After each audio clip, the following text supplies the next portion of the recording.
Ruang Persatuan Wartawan Dewan Kota Banjarmasin atau Perwadek Banjarmasin menjadi salah satu yang dikunjungi bagian kehumasan Sekretariat DPRD Kabupaten Tabalong yang melakukan kunjungan kerja ke DPRD Banjarmasin, Jalan Lambu Mangkurat, Banjarmasin Tengah.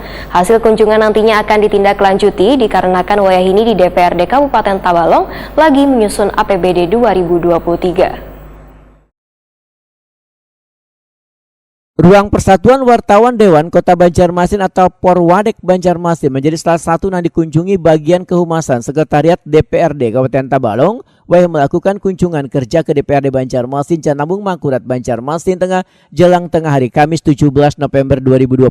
Kabag Umum Sekretariat DPRD Kabupaten Tabalong Edi Yusi Effendi Takuni Prima TV mengaku banyak pengetahuan yang didapat dalam kunjungan ini, terutama terkait dengan keberadaan ruang khusus untuk insan media atau press room yang difasilitasi Sekretariat DPRD. Sementara di Kabupaten Tabalong, ruang untuk insan media ini masih belum ada, sehingga melalui kunjungan ini segala informasi yang didapat akan dikonsultasikan ke pimpinan agar nantinya bisa diterapkan di Tabalong.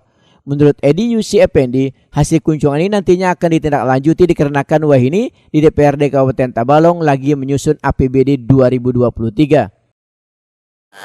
Mungkin kami tidak lanjuti karena kami kan sekarang lagi menyusun anggaran untuk 2023. Itu karena amanat dari anggota Dewan juga. Justru kami mau belajar ke sini apa yang perlu disiapkan karena kami belum ada. Kalau di sana ada apa press room? Masih belum ada, Bu.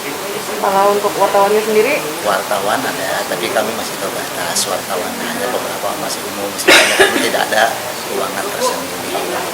Jadi ke depan mungkin balasan Ya, ada ruangan, ada. Ya, insya Allah ke depan.